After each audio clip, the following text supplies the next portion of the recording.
Hello दोस्तों, Rama mathematics classes में आपका स्वागत है। जैसे कि इसके पिछले वीडियो हम पढ़ चुके थे भारतीय मध्यकालीन इतिहास से संबंधित दिल्ली सल्तनत के गुलाम वंश। आज देखते हैं इस वीडियो में खिलजी वंश। इसके पहले जो हम गुलाम वंश पढ़े थे, थ्योरी और वन लाइन बाय क्वेश्चन दोनों एक ही वीडियो में करवा दिए थे। आप उसे नहीं देखे हैं तो आप उसे एक बार देख लीजिए। बहुत ही डिटेल और बारीकी से पढ़ाए हैं। गुलाम वंश से जितने भी प्रश्न बनते हैं हम ये वीडियो में आपको करवा दिए हैं। लेकिन आज देखते हैं इस वीडियो में खिलजी वंश से जितने भी प्रश्न बनेंगे हम भी इस वीडियो में आपको करवाएंगे।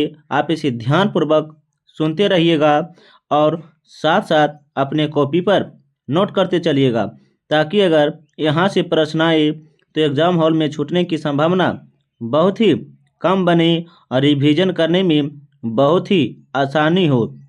आइए बिना समय लेते हुए आगे बढ़ते हैं। अगर वीडियो अच्छा लगता है तो लाइक, सब्सक्राइब, कमेंट और साथ साथ अपने दोस्तों को साथ भी शेयर कीजिएगा। आइए देखते हैं। क्या तो खिलजी वंश देखिएगा। इसके पहले हम बोले थे कि दिल्ली सल्तनत पर कुल कितने वंशों ने शासन किए, तो 5 वंशों ने शासन किए थे। कितने वंशों ने, तो 5 वंशों ने शासन किए थे। उनका जो ट्रिक बताए थे, गुलाब खिले तो सांस लो। क्या बोले थे? गुलाब खिले तो सांस लो, गुलाब खिले तो सांस लो, गुलाब खिले तो सांस लो। आप इसे ध्यान से याद रखिएगा, गुलाब खिले तो सांस लो। हम शॉर्ट फॉर्म में लिखे हैं, हम इसके पहले आपको बता चुके हैं।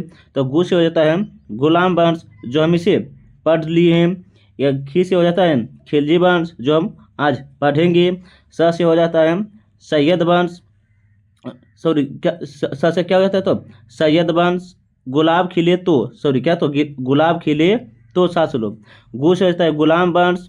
और क्या खी से हो जाता है खिलजी वंश। गुलाब खिले तो से हो जाता है तुगलक वंश। और स से हो जाता है सैयद वंश। और लो से हो जाता है क्या, तो लोधी वंश। क्या, तो लोधी वंश हो जाता है। आप इसे ध्यान से याद रखिएगा। गुलाम वंश हम पढ़ चुके हैं, लेकिन आज देखते हैं इस वीडियो में क्या, तो खिलजी वंश। उसके बाद देखेंगे तुगलक वंश, जो सबसे अधिक समय तक दिल्ली सल्तनत पर राज किए थे। देखिएगा इसके बारे में। तो यहाँ से जिसमें से हैं देखिएगा, खिलजी वंश का शासनकाल। खिलजी वंश का जो शासनकाल है 1290 से 1320 है। 1290 से 1320 जो सबसे कम समय माना जाता है, जो सबसे कम समय माना जाता है। यहाँ से प्रश्न पूछते हैं कि दिल्ली सल्तनत पर वह कौन सा शासक था जिसने सबसे कम समय तक शासन किया, तो खिलजी वंश, जिसका शासनकाल क्या, तो 1290 से 1320। यहाँ पे से ध्यान से याद रखिएगा, जो है सबसे कम क्या, तो सबसे कम शासनकाल। सबसे कम शासनकाल किस वंश का है, तो खिलजी वंश का। लेकिन देखिएगा कि खिलजी वंश में 3 प्रमुख शासक हुए। 3 प्रमुख शासक हुए हैं। एक है जलालुद्दीन खिलजी, दूसरा है अलाउद्दीन खिलजी, और तीसरा जो है मुबारक खिलजी। कौन है, तो मुबारक खिलजी। यहीं से सबसे ज़्यादा प्रश्न खिलजी वंश से पूछे जाते हैं। इसके पहले हम इसके पिछले वीडियो हम आपको बता चुके हैं कि गुलाम वंश के अंतिम शासक कैकूबाद है। कौन है, तो कैकूबाद है। यहाँ पे से ध्यान से याद रखिएगा। सर क्या, तो कयूमर्स बताए थे। क्या, तो कयूमर्स बताए थे। आप इसे ध्यान से याद रखिएगा। 1 मिनट देखिएगा।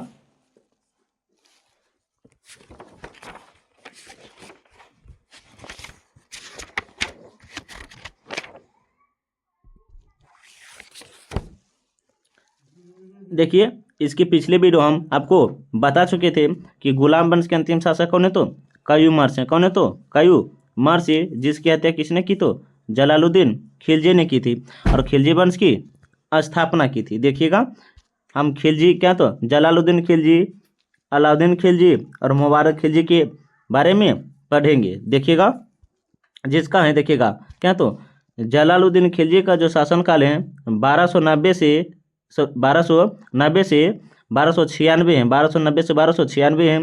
अलाउद्दीन खिलजी का जो शासनकाल है 1296 से 1316 है। 1316 है। और मुबारक खिलजी का जो शासनकाल है 1316 से 1320 है। 1316 से 1320 यहाँ पे से ध्यान से याद रखिएगा। यहाँ कभी कभी डेट दे देता है कि जलालुद्दीन खिलजी का शासनकाल कब से कब तक है, अलाउद्दीन खिलजी का शासनकाल कब से कब तक है? मुबारक खिलजी का शासनकाल कब से कब तक था? जिसमें देखिएगा मुबारक खिलजी जो है अपने दरबार में नग्न रहते थे। क्या? तो नग्न रहते थे। तब पूछेंगे खिलजी वंश का कौन से शासक थे जो अपने दरबार में नग्न दौड़ते थे? तो कौन? तो मुबारक खिलजी थे। लेकिन हम आगे पढ़ेंगे देखिएगा, जिसमें से सबसे पहले हम पढ़ेंगे जलालुद्दीन खिलजी के बारे में। जलालुद्दीन खिलजी के बारे में देखिएगा, जलालुद्दीन खिलजी जो हैं एक दयालु शासक थे। एक दयालु शासक थे जो जनता के प्रति सोचते थे, जो जनता के प्रति आदरणीय रहते थे। यह दक्षिण भारत में थे। यह जो है दक्षिण भारत में, यहाँ पे से ध्यान से याद रखिएगा। लेकिन यहीं से पूछेंगे जलालुद्दीन जो थे इस्लाम धर्म को मानते थे। किस धर्म को? तो इस्लाम धर्म को मानते थे। आप इसे ध्यान से याद रखिएगा। और जलालुद्दीन जो थे खिलजी वंश की स्थापना लगभग 13वीं सदी में की थी। 13वीं सदी में की थी। आप इसे ध्यान से याद रखिएगा। यहीं पर एक मोहम्मद हबीब, क्या? तो हबीब, मोहम्मद हबीब ने खिलजी वंश की स्थापना को खिलजी क्रांति से संबोधित किया है। मोहम्मद हबीब ने खिलजी वंश की स्थापना को खिलजी क्रांति के नाम से संबोधित किया है। तो यह प्रश्न पूछ सकता है कि कौन सा शासक खिलजी वंश को खिलजी क्रांति के नाम से संबोधित किया? तो मोहम्मद हबीब है। कौन? तो मोहम्मद हबीब। यहाँ पे से ध्यान से याद रखिएगा। लेकिन देखते हैं क्या? तो देखिएगा क्या? तो जलालुद्दीन खिलजी 1290 से 1296। देखिएगा खिलजी वंश के संस्थापक जलालुद्दीन खिलजी हैं। खिलजी वंश के संस्थापक जलालुद्दीन खिलजी हैं। इसकी राजधानी कहाँ थी? किलोखरी थी। क्या? तो किलोरवरी है, किलोखरी है। क्या? तो किलोखरी। यहाँ पे ध्यान से याद रखिएगा। गुलाम वंश में ये सेनापति रहते थे। जलालुद्दीन जो थे गुलाम वंश में क्या? तो सेनापति, लेकिन राजधानी कहाँ था? किलोखरी बनाया था। ध्यान से याद रखिएगा। इसके समय काड़ा मणिकपुर में विद्रोह हुआ था। जलालुद्दीन के शासनकाल में क्या? तो काड़ा मणिकपुर में विद्रोह हुआ था। मलिक चच्छू थे। आप इसे ध्यान से याद रखिएगा। जलालुद्दीन ने काड़ा मणिकपुर की जागीर अपने भतीजे और दामाद को अर्थात अलाउद्दीन खिलजी को दे दी थी। तो यहाँ से पूछेंगे अलाउद्दीन खिलजी जलालुद्दीन के कौन थे? तो भतीजे और दामाद थे। लेकिन यहाँ पर है देखिएगा, जलालुद्दीन के 2 पुत्र हुए हैं। एक इब्राहिम, एक है क्या? तो अकरली खां। एक है अकरली खां है और दूसरा है इब्राहिम है। क्या? तो इब्राहिम है। आप इसे ध्यान से याद रखिएगा। लेकिन यहीं पर देखिएगा जलालुद्दीन के दरबारी कवि अमीर खुसरो और हसन देहवली हैं। तब पूछेंगे अमीर खुसरो और हसन देहवली किनके दरबारी कवि हैं? तो जलालुद्दीन खिलजी के हैं। आप इसे ध्यान से याद रखिएगा। कुछ नोट लिखें देखिएगा। जलालुद्दीन के समय 2000 मंगोलों ने इस्लाम धर्म को स्वीकारा था। जलालुद्दीन के शासन का अर्थात जलालुद्दीन के समय में 2000 मंगोलों ने इस्लाम धर्म स्वीकारा था और जलालुद्दीन खुद इस्लाम धर्म को भी मानते थे। आप इसे ध्यान से याद रखिएगा। जलालुद्दीन को ही मलिक फिरोज कहा जाता है। आप इसे ध्यान से याद रखिएगा। क्या बोले हैं? तो जलालुद्दीन अपना राज्याभिषेक कहाँ करवाया था? किलोखरी में करवाया था। कहाँ? तो किलोखरी में करवाया था, जो कैकूबाद द्वारा निर्मित करवाया गया था। 13 जून 1290 को कैकूबाद द्वारा निर्मित किलोखरी के महल में जलालुद्दीन ने अपने राज्याभिषेक करवाया था। और जिस समय जलालुद्दीन ने राज्याभिषेक करवाया उस समय जलालुद्दीन की आयु 70 वर्ष थी। कितना? तो 70 वर्ष थी। आप इसे ध्यान से याद रखिएगा। आइए देखेंगे कि आगे क्या है। देखिएगा अमीर खुसरो। क्या? तो अमीर खुसरो के बारे में देखेंगे। इनका अमीर खुसरो का जन्म 1253 में हुआ है। 1253 में एटा उत्तर प्रदेश में हुआ था। तब पूछेंगे अमीर खुसरो का जन्म 1253 में एटा उत्तर प्रदेश में। इसका वास्तविक नाम अबुल हसन है। किसका? तो अमीर खुसरो का वास्तविक नाम क्या? तो अबुल हसन ने 8 सुल्तानों का दरबार देखा था। तो अमीर खुसरो था जो 8 सुल्तानों का दरबार देखा था। यहाँ से पूछते हैं निम्नलिखित में से कौन सा कवि है जो 8 सुल्तानों को दरबार को देखा था। तो कौन? तो अमीर खुसरो था। 8 सुल्तानों को देखा। अमीर खुसरो को ही तूती ए हिंद या तोता हिंद कहा जाता है। आप इस ध्यान से याद रखिएगा। अमीर खुसरो हिंदी खड़ी बोली का जनक माने जाते हैं। अमीर खुसरो हिंदी और खड़ी बोली का जनक माना जाता है। क्या? तो कव्वाली, गजल, पहेली, सितार, तबला का भी जनक माना जाता है। कौन? तो अमीर खुसरो। कव्वाली, गजल, पहेली, सितार, तबला का जनक कौन माना जाता है? तो अमीर खुसरो। आप इसे ध्यान से याद रखिएगा। देखते हैं कि आगे क्या है। तो देखिएगा, 1 मिनट। हाँ, फारसी का ज्ञाता। फारसी का अमीर खुसरो फारसी भाषा का ज्ञाता था। क्या? तो फारसी भाषा का ज्ञाता था। आप इसे ध्यान से याद रखिएगा। देखिएगा, देवगिरी अभियान 1296 में किया था। 1296 में किया था। आप इसे ध्यान से याद रखिएगा। आइए देख लेते हैं इधर। पहले थोड़ा सा क्या है तो देखिएगा, इसका ग्रंथ अर्थात क्या? तो तुगलकनामा। क्या? तो तारीख ए अलाई। तारीख ए अलाई किसका ग्रंथ है? तो अमीर खुसरो का ही ग्रंथ है। निजामुद्दीन औलिया का शिष्य। निजामुद्दीन औलिया का शिष्य 7 सुल्तानों का शासन देखा था। निजामुद्दीन औलिया का शिष्य 7 सुल्तानों का शासन देखा था। आप इसे ध्यान से याद रखिएगा। जबकि अमीर खुसरो ने 8 सुल्तानों का शासन देखा था और निजामुद्दीन औलिया का शिष्य 7 सुल्तानों का शासन देखा था। और निजामुद्दीन औलिया का शिष्य कौन था? आप इसका जवाब कमेंट में बता सकते हैं। देखिए क्या बोले हैं। तो देवगिरी का अभियान कब हुआ है? तो 1296 में अलाउद्दीन और रामचंद्र के बीच। देखिएगा, दक्षिण भारत का पहला अभियान धन संपदा को लूटा गया था। 1296 में अलाउद्दीन ने देवगिरी अभियान से लौटने के बाद अपने चाचा जलालुद्दीन की हत्या कर दी थी। आप इसे ध्यान से याद रखिएगा। किसने? तो अलाउद्दीन खिलजी ने अपने चाचा जलालुद्दीन की हत्या कर दी थी। आप इसे ध्यान से याद रखिएगा। लेकिन देखिएगा, जलालुद्दीन के बारे में और कुछ महत्वपूर्ण पॉइंट बताते हैं, आप उसे नोट कर लीजिएगा। देखिएगा, जलालुद्दीन के समय देवगिरी के शासक कौन थे? तो रामचंद्र देव थे। आप इसे ध्यान से याद रखिएगा। इसी ने कहा विद्रोहियों के प्रति जलालुद्दीन ने दुर्बल नीति अपनाई थी और कहा, मैं एक वृद्ध मुसलमान हूँ और मुसलमानों का रक्त बहने की मेरी क्या आदत नहीं है। ये पूछा जा सकता है कि मैं एक मुसलमान हूँ और मुसलमानों का रक्त बहने की मेरी आदत नहीं है। या किसने कहा? तो जलालुद्दीन ने कहा। किसने कहा? तो जलालुद्दीन ने कहा। जो भी हम बोलते हैं आप उसे अपने कॉपी पर नोट कर लीजिएगा, ताकि रिवीजन करते समय आप जो लिखे हैं उस पर एक नज़र पड़ सके। इसी में बताया गया है। देखिएगा, जलालुद्दीन के काल में लगभग 2000 मंगोलों ने इस्लाम धर्म को स्वीकार करके दिल्ली के निकट के तो मंगोलीपुर में बस गए थे। आप इसे ध्यान से याद रखिएगा। अब बढ़ते हैं आगे। देखिएगा, अली गुरसप ने जलालुद्दीन को काड़ा बुलाकर धोखे से हत्या कर दी थी।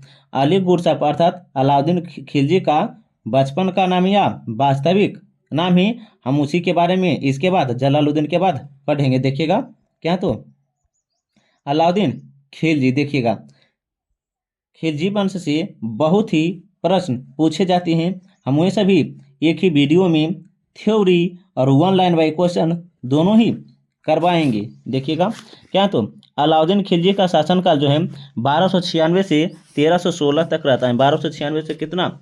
1316 तक रहता है। पहले इसका परिचय देख लेते हैं। देखिएगा, 22 अक्टूबर 1296 को क्या बोले हैं? 22 अक्टूबर 1296 को दिल्ली का सुल्तान अलाउद्दीन खिलजी बनता है।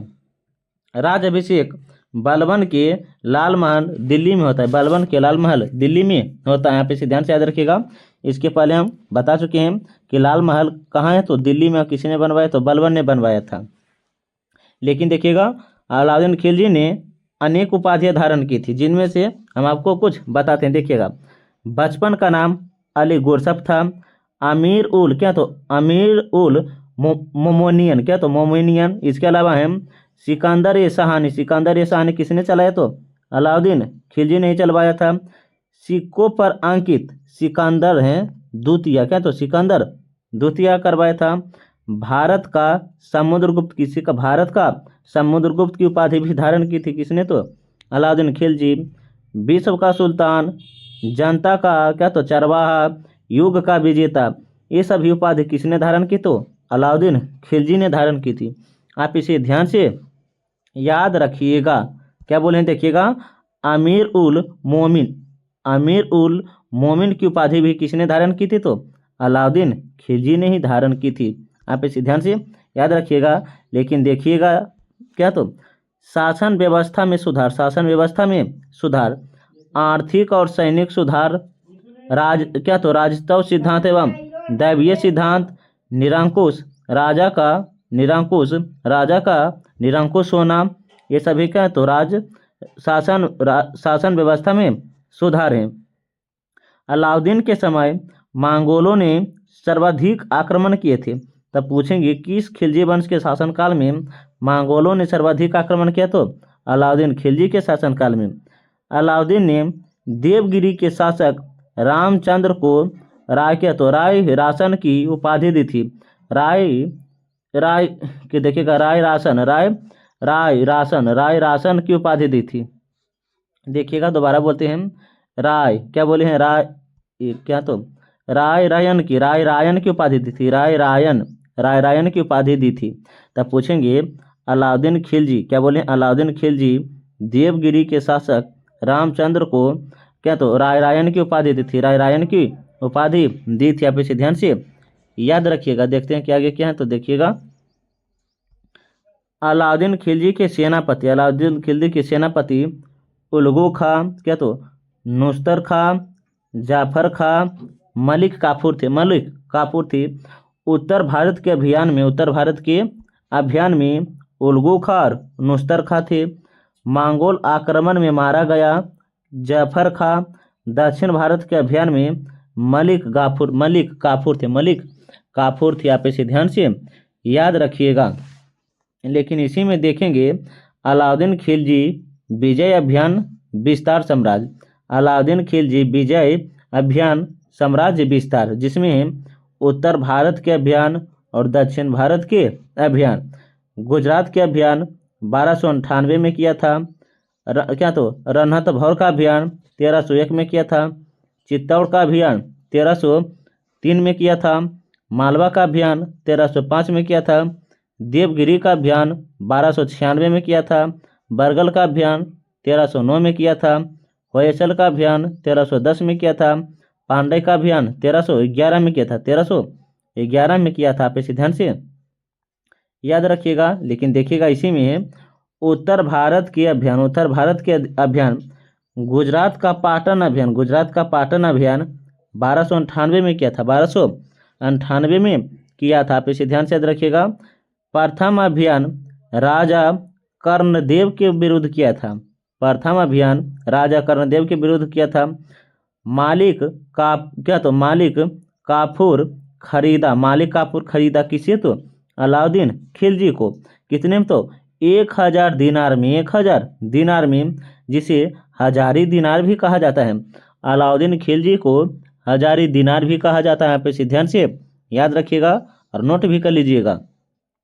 रणथंभौर का अभियान 1301 में राजा हिमर देव के विरुद्ध पहले नुस्तार खा गया, वो पराजित हो गया। वो पराजित होकर वापस चले आए। फिर अलाउद्दीन गया और जीतकर उस पर कब्जा किया। तो किस पर, तो रणथंभौर पर। आप इसे ध्यान से याद रखिएगा। उसके अलावा है चित्तौड़ अभियान, जो 1303 में हुआ था। आप इसे ध्यान से याद रखिएगा। इसके सेनापति जो थे गोरा कौन थे, बादल थे, गोरा और बादल थे। लेकिन चित्तौड़ अभियान के समय राणा रतन सिंह की पत्नियां नागमती और क्या रानी पद्मावती थी। आप इसे ध्यान से याद रखिएगा। लेकिन एक है दामोदर कवि, एक है दामोदर कवि। तो यहाँ से पूछेंगे राणा रतन सिंह की पत्नियां जो थे नागमती रानी पद्मावती थी। अर्थात अलाउद्दीन खिलजी रानी पद्मावती को देखना चाहता था, लेकिन रानी पद्मावती जौहर कर लेते थे, अर्थात अग्नि में स्वयं विसर्जित हो गए थे। आप इसे ध्यान से याद रखिएगा। और अलाउद्दीन खिलजी की मनोकामना अधूरी रह गई, अर्थात रानी पद्मावती को नहीं देख पाया। क्या तो दामोदर कवि अपमानित हो गए थे। आप इसे ध्यान से याद रखिएगा। इसका जो ग्रंथ है पद्मावत है, क्या तो पद्मावत है, जिसका लेखक मलिक मोहम्मद जयसी है। तो पूछेंगे पद्मावत के लेखक कौन है, तो मलिक मोहम्मद जयसी हैं। अब पद्मावत ग्रंथ कब लिखा गया, तो 1540 में लिखा गया, 1540 में लिखा गया है। लेकिन एक है चित्तौड़, जो अमीर खुसरो भी शामिल थे चित्तौड़ अभियान में। आप इसे ध्यान से याद रखिएगा। देखिएगा क्या है, तो चित्तौड़गढ़ जिसे खिरीजाबाद भी कहा जाता है, चित्तौड़गढ़ को खिरीजाबाद रखा गया था। आगे है मालवा का अभियान 1305 में हुआ था। अब देखेंगे दक्षिण भारत के अभियान, जिसमें से सबसे पहले देवगिरी अभियान जो है महाराष्ट्र में पड़ता है, रामचंद्र और चंद्रदेव के विरुद्ध अलाउद्दीन का प्रथम आक्रमण था। दक्षिण भारत के अभियान में देखिएगा देवगिरी का अभियान 1296 में चंद्रदेव अलाउद्दीन खिलजी का जो प्रथम आक्रमण थे रायन के विरुद्ध, रायन थे। क्या तो जलालुद्दीन के काल में ही किया था। बरगाल के अभियान 1309 में हुआ था। प्रताप रुद्र देव काकतीय वंश थे। कोहिनूर हीरा जो मलिक काफूर के पास थे। आगे है होयसल के अभियान जो 1310 में हुआ था, 1310 में। लेकिन बरगाल कहाँ पड़ता है, तो तेलंगाना में। अब होयसल का अभियान 1310 में बीर बल्लाल और मलिक काफूर के विरुद्ध, इसकी जो राजधानी है तक द्वार समुद्रम है। क्या तो द्वार समुद्रम है किसकी, तो बीर बल्लाल के। आप इसे ध्यान से याद रखिएगा। लेकिन होयसल कहाँ पड़ता है, तो कर्नाटक में। कहाँ, तो कर्नाटक में पड़ता है। आगे है पांड्य अभियान। क्या तो पांड्य अभियान 1311 में वीर पांड्य और मलिक काफूर के बीच। और पांड्य कहाँ पड़ता है, तो तमिलनाडु में। इसकी जो राजधानी कहा, तो मदुरई थी। आप इसे ध्यान से याद रखिएगा। देखिएगा अलाउद्दीन निर्माणकार, अर्थात अलाउद्दीन खिलजी ने क्या क्या बनवाया था। एक है अलाई दरवाजा जो दिल्ली में पड़ता है। अलाई दरवाजा कहाँ, तो दिल्ली में पड़ता है। किसने बनवाया, तो अलाउद्दीन खिलजी ने। कुबत उल द दरवाजा इस्लामिक वास्तुकला का चमत्कार है। दूसरा है क्या, तो हजार खंभा महल, ये भी कहाँ पड़ता है, तो दिल्ली में। हजार खंभा महल भी कहाँ है, तो दिल्ली में। और किसने बनवाया, तो अलाउद्दीन खिलजी ने। और तीसरा है जयमत खाना मस्जिद, तो कहाँ भी कहाँ, तो दिल्ली में। कहाँ, तो दिल्ली में है। किसने बनवाया, तो अलाउद्दीन खिलजी ने। सीढ़ी का किला, ये भी कहाँ, तो दिल्ली में। ये भी किसने बनवाया, तो अलाउद्दीन खिलजी ने। आप इसे ध्यान से याद रखिएगा। एक है अलाई दरवाजा, सीढ़ी का किला, क्या तो जयमत खाना मस्जिद, और क्या तो हजारा खंभा वाला महल कहाँ, तो सभी के सभी जो दिल्ली में। लेकिन किसने बनवाया, तो अलाउद्दीन खिलजी ने बनवाया था। सैन्य सुधार और आर्थिक सुधार देखते हैं जो अलाउद्दीन खिलजी ने अपने शासनकाल में किए थे। देखिएगा, एक है सैन्य सुधार, एक है आर्थिक सुधार। सैन्य सुधार में अलाउद्दीन खिलजी महत्वाकांक्षी थे। साम्राज्यवाद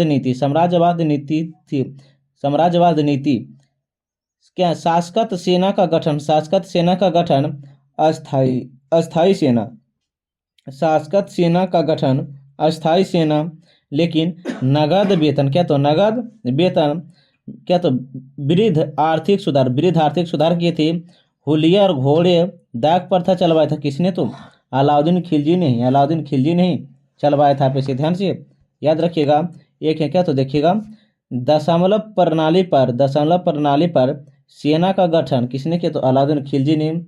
किला रक्षक अर्थात कोतवाल का भी गठन किसने किया? तो अलाउद्दीन खिलजी ने किया था। आप इसे ध्यान से याद रखिएगा।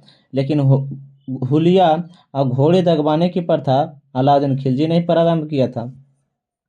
आगे आर्थिक सुधार, इसकी जानकारी तारीख़-ए-फिरोज़शाही से मिलता है।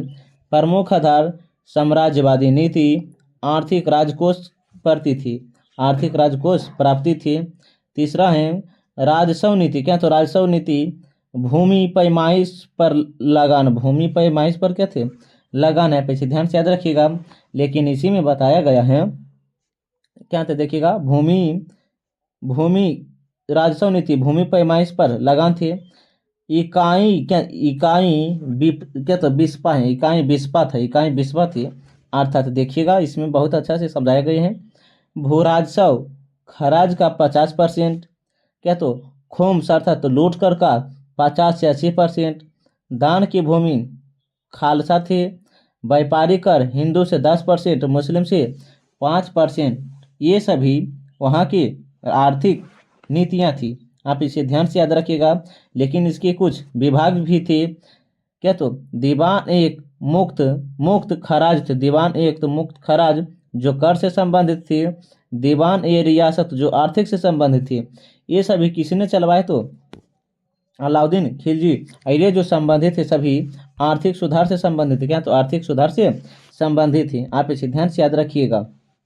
आगे देखते हैं बाजार मूल्य नियंत्रण। क्या? तो बाजार मूल्य नियंत्रण देखिएगा। बाजार मूल्य नियंत्रण एक है आधार और कारण है, जिसमें से साम्राज्यवाद। क्या? तो साम्राज्यवाद। और दूसरा है कम वेतन पर बड़ी सेना। आगे है जानकारी तारीख़-ए-फिरोज़शाही अर्थात इसके लेखक बर्नी है। तारीख़-ए-फिरोज़शाही के लेखक कौन है? तो बर्नी है। क्या? तो खजाइन-उल-फुतूह अमीर खुसरो द्वारा लिखा गया था। किसी अमीर खुसरो द्वारा लिखा गया है। तीसरा है व्यवस्था, वस्तुओं के दाम राज तय करेगा। कौन? तो राज तय करेगा अर्थात तो जो खरीदने वाला है। लेकिन इसी में है माप तौल का मानकीकरण है। क्या? तो राशनिंग प्रथा चलाई थी। राशनिंग प्रथा किसने चलाई थी? अलाउद्दीन खिलजी ने ही चलाई थी। आप इसे ध्यान से याद रखिएगा। देखते हैं क्या आगे क्या है। तो देखिएगा, एक मिनट। क्या? तो कार्य प्रणाली। क्या? तो कार्य प्रणाली क्या? तो मंडलियों का गठन। प्रमुख मंडली साहान ए मंडी थी। इसके अधिकारी देखिएगा, साहान ए मंडी की अधीक्षक होते थे। वरीद की गुप्तचर होते थे। पासवान क्या? पारबान क्या? तो पारबाना नबीस के परमिट होते थे। क्या? तो परमिट होते थे। माप तौल के नाजिर होते थे। क्या? तो नाजिर होते थे। आप इसे ध्यान से याद रखिएगा। लेकिन इसी में नोट में कुछ है व्यापारियों का समूह। क्या? तो बंदरगान है। व्यापारियों का समूह बंदरगान है। आप इसे ध्यान से याद रखिएगा।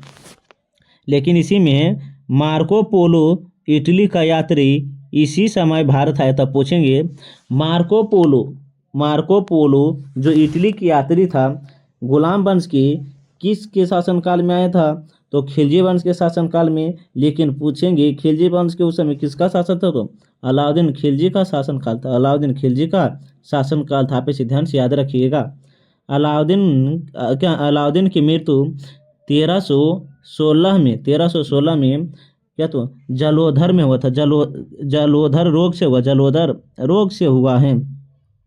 मकबरा कुतुब मीनार में है, इसकी मकबरा कुतुब मीनार में है। मलिक काफूर की 36 दिन तक शासन किया था। मलिक काफूर जो थे मात्र 36 दिन तक शासन किए थे। के तो खिलजी के पूरे वंश को नष्ट कर दिया था। खिलजी के पूरे वंश को नष्ट कर दिया था किसने? तो मलिक काफूर ने। आप इसे ध्यान से याद रखिएगा। आगे आता है मुबारक खिलजी। क्या होता है? तो मुबारक खिलजी। लेकिन मुबारक खिलजी से पहले कुछ अन्य महत्वपूर्ण तथ्य बता देते हैं अलाउद्दीन खिलजी के बारे में ही, जो हम इसके ऊपर पढ़े थे। आप इसे ध्यान से सुनिएगा, देखिएगा। अलाउद्दीन खिलजी का बचपन का नाम अली गुरसफ था।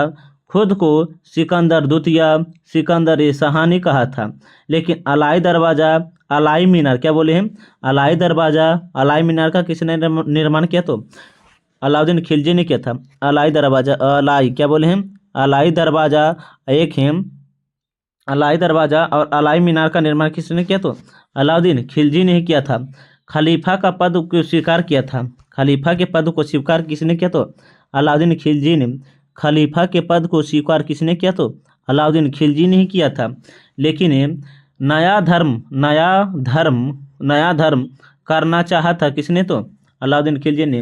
अर्थात नया धर्म किसने परिवर्तन करना चाहता? अलाउद्दीन खिलजी ने। लेकिन क्या तो धार्मिक नियमों से मुक्त किया। धार्मिक नियमों से मुक्त हुआ था किसने? तो अलाउद्दीन खिलजी ने। आप इसे ध्यान से याद रखिएगा। इसमें जो दान भूमि था, खालसा अर्थात सरकारी भूमि होता था। क्या तो मद्यपान नशा छोटा त्यौहार में क्या अशोक प्राचीन से इसकी सैन्य सेना में गुप्तचर होते थे। आप इसे ध्यान से याद रखिएगा। आइए देखते हैं कुछ और महत्वपूर्ण पॉइंट, देखिएगा। अलाउद्दीन खिलजी सिकंदर, अशोक, समुद्रगुप्त आदि की भांति विश्व विजय तथा एक नए धर्म की स्थापना भी करना चाहता था। लेकिन सिकंदर, क्या बोले हम? सिकंदर रुस्तानी की पदवी धारण की थी। सिकंदर रुस्तानी की पदवी किसने धारण की थी? तो अलाउद्दीन खिलजी ने ही धारण की थी। किसने? तो अलाउद्दीन खिलजी ही धारण की थी। आप इसे ध्यान से याद रख सकते हैं। दक्षिण भारत पर उसके अभियानों का मुख्य उद्देश्य धन की प्राप्ति था। तब पूछेंगे अलाउद्दीन खिलजी ने दक्षिण भारत पर आक्रमण किया, लेकिन उसका मुख्य उद्देश्य क्या था? धन की प्राप्ति थी। अलाउद्दीन का प्रथम अभियान गुजरात पर हुआ था। अलाउद्दीन का प्रथम अभियान कहाँ था? गुजरात पर हुआ था। वहाँ का शासक कौन था? तो कर्णदेव था। आप इसे ध्यान से याद रखिएगा। लेकिन आगे कुछ और अलाउद्दीन खिलजी ने कार्य किए हैं, जिसमें से महत्वपूर्ण एवं अति यहाँ से प्रश्न पूछे जाते हैं। इसी के बारे में हम भी देख लेते हैं, देखिएगा। इसके अलावा टैक्स भी लगाए थे किसने? तो अलाउद्दीन खिलजी ने। देखिएगा, अलाउद्दीन ने रन्नत भर, एक मिनट देखिएगा।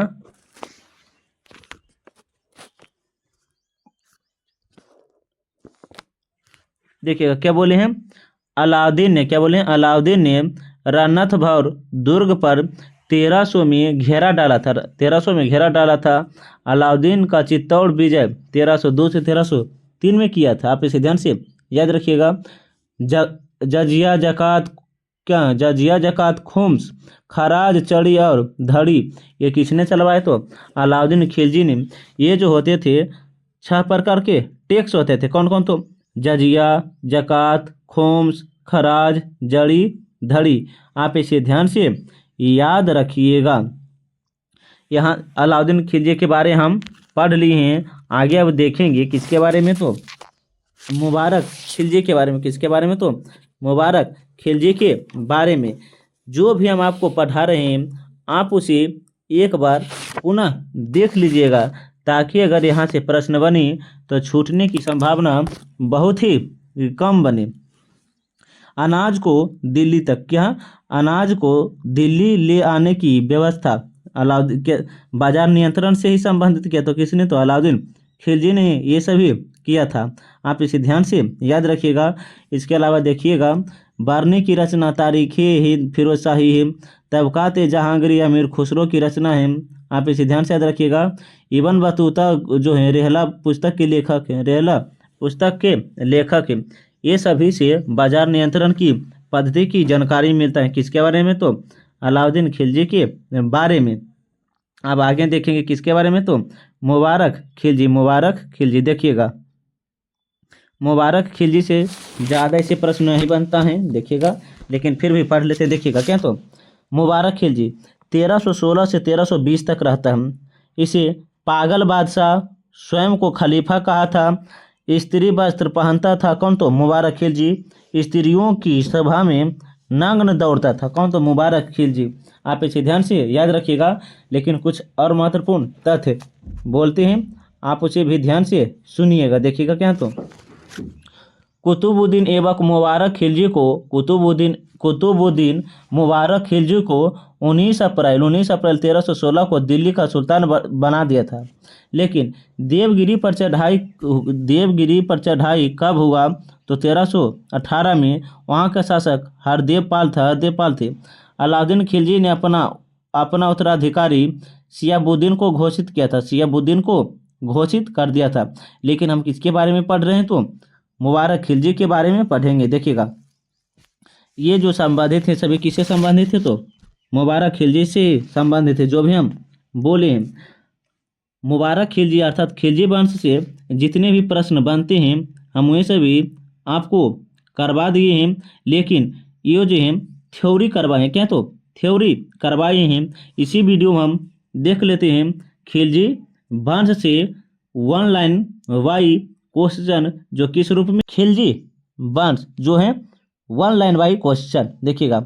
खिलजी वंश का संस्थापक कौन है? तो जलालुद्दीन खिलजी हैं। जलालुद्दीन खिलजी हैं। खिलजी वंश की स्थापना को किस दूसरे नाम से भी जाना जाता है? तो खिलजी क्रांति। खिलजी क्रांति। आप इसका जवाब दीजिए कि खिलजी वंश को खिलजी क्रांति के नाम से कौन संबोधित किया था? खिलजी वंश किस वर्ग के थे? तो सर्वहारा वर्ग के थे। सर्वहारा वर्ग के थे। लेकिन इसी में देखिएगा किसी ने किलेगढ़ी अर्थात किलोखड़ी के राजमहल में अपना राज्याभिषेक करवाया था और उसी ने अपनी राजधानी बनाया था। जलालुद्दीन खिलजी ने अपना राज्याभिषेक किलोखड़ी में करवाया था। दीवान बाकूफ सिरजित करने का श्रेय दिल्ली के किस सुल्तान को दिया जाता है? तो जलालुद्दीन फिरोज खिलजी को दिया जाता है। लेकिन दिल्ली का सुल्तान प्रथम शासक कौन था जो हिंदू जनता के प्रति उदार एवं दृष्टिकोण रखता? तो जलालुद्दीन खिलजी थे। हमें आपको पहले ही बता दिए थे। जलालुद्दीन खिलजी की हत्या उसके भतीजे अलाउद्दीन खिलजी ने कब किया? तो 1296 में किया था। अलाउद्दीन खिलजी के बचपन का नाम अली गुरसफ था। आप इसे ध्यान से याद रखिएगा। लेकिन अलाउद्दीन खिलजी को दिल्ली के वक्त तब तक पर कब राज्याभिषेक किया? तो 1296 में। किसने सिकंदर सानी या द्वितीय सिकंदर की उपाधि धारण की? तो अलाउद्दीन खिलजी ने सिकंदर सानी या द्वितीय सिकंदर की उपाधि भी धारण की थी। सिक्कों पर तारीख लिखने की प्रथा किसने शुरू की? तो अलाउद्दीन खिलजी ने सिक्कों पर तारीख लिखने की प्रथा भी चलाई थी। किसने मद्य निषेध, जुआ खेलने एवं भांग खाने पर प्रतिबंध लगाया? तो अलाउद्दीन खिलजी थे।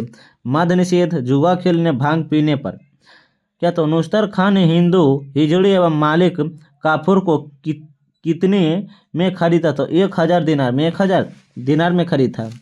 किसी हजारा दिनार के नाम से जाना जाता है मलिक काफूर को हजारी दिनार के नाम से भी जाना जाता है, जो 1000 में खरीदा गया था। देखिएगा आगे क्या है, तो 1 मिनट देखिएगा। हाँ, किसने 1297 में मलिक काफूर को मलिक ये नायब बना दिया? तो अलाउद्दीन खिलजी ने। अलाउद्दीन के समय मेवाड़ का शासक कौन था? राणा रतन सिंह था। मेवाड़ को जीतने के बाद अलाउद्दीन ने उसका क्या नाम रखा? तो खिरीजाबाद रखा था। अलाउद्दीन खिलजी के आक्रमण के समय देवगिरी का शासक कौन था? रामचंद्र देव था। आप इसे ध्यान से याद रखिएगा। अमीर खुसरो किसका दरबारी कवि था? अलाउद्दीन खिलजी के। बाजार नियंत्रण प्रथा लागू की थी अलाउद्दीन खिलजी ने। दिल्ली सल्तनत का वह प्रथम सुल्तान कौन था जिसने स्थायी सेना रखी थी? अलाउद्दीन खिलजी। जमात क्या था? जमात का मस्जिद का निर्माण किस सुल्तान ने करवाया था? अलाउद्दीन खिलजी ने करवाया था। अलाउद्दीन खिलजी ने करवाया था। इसी में है किसने सैन्य शासन के क्षेत्र में, किसने सैन्य शासन के क्षेत्र में दाग एवं घोड़े पर एवं हुलिया सैनिक के पहचान का प्रचलन किया? तो अलाउद्दीन खिलजी ने। अलाउद्दीन खिलजी ने। किसने दिल्ली के 8 सुल्तानों का शासन देखा? तो अमीर खुसरो ने। अलाई दरवाजा किसने बनवाया? तो अलाउद्दीन खिलजी ने। दिल्ली के प्रथम सुल्तान कौन था जिन्होंने दक्षिण भारत को पराजित करने को प्रयास किया? तो अलाउद्दीन खिलजी ने। अलाउद्दीन खिलजी था जो उत्तर भारत एवं दक्षिण भारत दोनों पर अभियान किए थे। दिल्ली क्या? तो दिल्ली सुल्तान दिल्ली सल्तनत के कौन पहले सुल्तान ने कृषक के साथ प्रत्यक्ष संबंध स्थापित किया? तो अलाउद्दीन खिलजी तो कृषि के प्रति प्रत्यक्ष संबंध स्थापित की थी। भारतीय संगीत न केवल मनुष्य को अपियुत पशुओं को भी प्रभावित करता है, यह कथन किसका है? तो अमीर खुसरो का है। अमीर खुसरो का है। किस शासक ने क्या? तो मवेशी पर कर लगाया था? तो अलाउद्दीन खिलजी ने। किस शासक ने मवेशी पर भी कर लगाया था? अलाउद्दीन खिलजी ने। अलाउद्दीन खिलजी के समय सराय अदल किन वस्तुओं का बाजार है? तो वस्त्र, शक्कर, जड़ी बूटी और तेल का होता था। जड़ी बूटी और तेल का होता था। ध्यान से याद रखिएगा।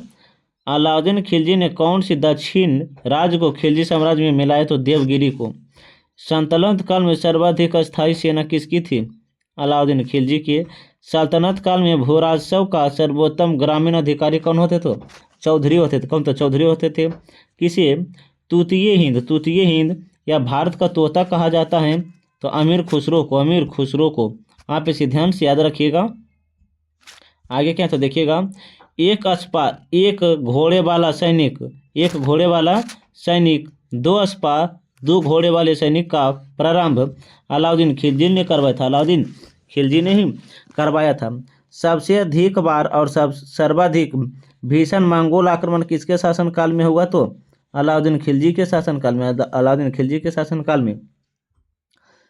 खड़ी बोली हिंदी का आधुनिक हिंदी का गद्य एवं जन्मदाता किसे माना जाता है? तो अमीर खुसरो को।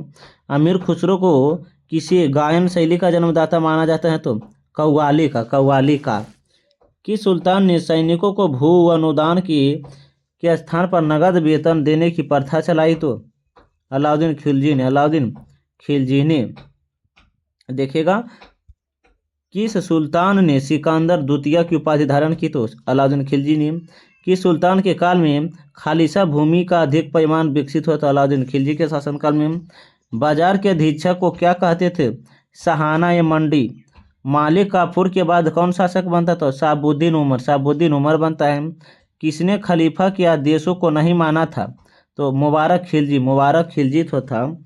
खलीफा के आदेशों को नहीं माना था। मुबारक खिलजी ने कौन सी उपाधि धारण की? तो अल इमाम की उपाधि किसने धारण की? तो मुबारक खिलजी ने। आगे देखिएगा। अल इमाम किताब उल था। मुबारक खिलजी ने कौन सी उपाधि धारण की? तो अल इमाम क्या? तो खिलाफत उल अल। ये 3 की उपाधि किसने धारण की? तो मुबारक खिलजी ने। आप इसे ध्यान से याद रखिएगा। देखिएगा कि और हैं। देखिएगा 1 मिनट। मुबारक खिलजी की हत्या किसने की? तो खुसरो शाह ने की थी। खुसरो शाह की हत्या किसने की थी? गायसुद्दीन तुगलक ने की थी। खुसरो शाह ने कौन सी उपाधि धारण की थी? पैगंबर का सेनापति। मार्को पोलो का नाम इटालियन यात्री भारत कब आया था? 1288 में। किसने मालिक काफूर को विश्व प्रसिद्ध कोहिनूर हीरा प्रदान किया? तो प्रताप रुद्र देव ने मालिक काफूर को कोहिनूर हीरा प्रदान किए थे। आप इसे ध्यान से याद रखिएगा। देखिएगा। खिलजी वंश से जितने भी प्रश्न बने हैं, थ्योरी और 1 लाइन बाई क्वेश्चन करवा दिए हैं, दोनों एक ही वीडियो में हैं। आप इसे एक बार पुनः देख लीजिएगा ताकि खिलजी वंश से जितने भी प्रश्न बनते हैं वे सभी एक ही वीडियो में आपको याद हो जाए। अगर वीडियो अच्छा लगता है तो लाइक, सब्सक्राइब, कमेंट और साथ साथ अपने दोस्तों के साथ भी शेयर कीजिएगा। तब तक के लिए पढ़ने में मस्त रहिए, ज़बरदस्त रहिए। हम मिलते हैं एक नए वीडियो के साथ। जय हिंद, जय भारत।